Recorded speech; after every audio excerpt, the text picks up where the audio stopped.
Alright, guys, here we are. Hole number 3. See, we're up against a Thor 7 here. What I try to do is I try to get a little bit more aggressive if at all possible. Not sure I'll be able to do this with this weaker account. Much easier to do with Apocalypse, with the curl. But this is a good wind for Thor's hammer.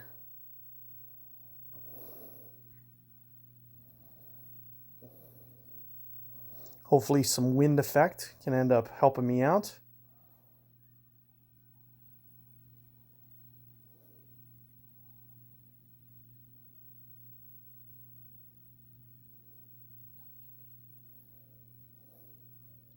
So one of the things I always try to do, if at all possible, is stay away from this left-hand side. So you can see that's where our opponent goes. Very tough to hold out trying to land on that fairway. It's very hilly. Extremely hard to make the shot from over there. That's one of the main reasons that I try to go right. Even if it puts me in the rough, I don't care. However, it looks like with Thor's hammer, it's not going to be possible. I should be able to do this with the Apoc 6, Apoc 7, though. So definitely something to, be thinking about. It looks like I'm about 3 rings short, which will probably equate to right where Apoc 6 will land, is right on that front edge there.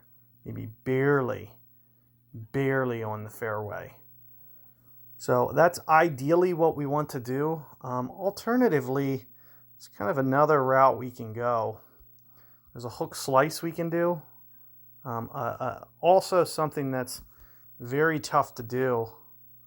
I'm just going to have to go with this right now. So you can see that I'm just blasting this. I did hit a good ball, which is probably going to end up locking it. Had it been perfect, we would have been okay. I just kind of got a little bit tight on time, so I just had to kind of go with something. And what I always try to do is favor the right-hand side. Even if I do go on the right, you can see that I called a good ball to the right super early on my timing because I only had one pass to kind of perfect that. But when you favor the right-hand side, I'll still be within range of being able to get to the hole. So it won't be a huge deal breaker with where I just missed. As I mentioned, going over to this left side, this fairway is nearly impossible. So regardless of my opponent's abilities, very tough to make this. That's one of the main reasons I try to avoid this at all costs. And that's what I definitely recommend for you guys. So if you can get over to that right-hand side, that's what we want to do. There's another thing that we can do, which is going to be a hook slice.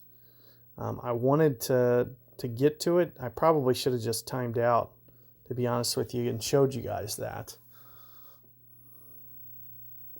Tough shot to execute, though. But if you can go hook slice and land off of this fairway's edge right here, you can get the momentum to just creep into this right fairway. When you get it in that right fairway, it's a lot easier to make the shot than trying to land over here and make the shot. This is a very tough shot here.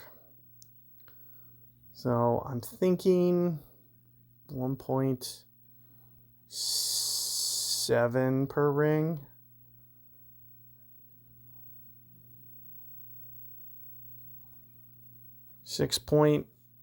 .8-ish rings here. Just a little bit of wind effect as well. Caught a great ball.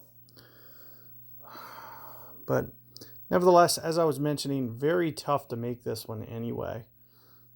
It's going to be very tough taking it off that fairway and trying to get any kind of consistent bounce. At the very least, you can see, we make sure that we get the eagle. That's kind of foremost primary goal, especially in the expert division. So another opportunity you can also do is just go QB 10 off the tee. If you just make sure that you get it in the fairway going out to the left, it's kind of the safest way to make sure that you don't drive it in the rough. You want to keep as much distance on just to make sure that you can make sure that at the very least that you never birdie that hole. But do be on the lookout for a revision. I'm going to put through another guide, hopefully with a little bit more advanced clubs, and we'll just be able to see if we can take advantage of that one and maybe blast it to that fairway. So be on the lookout for that. Good luck.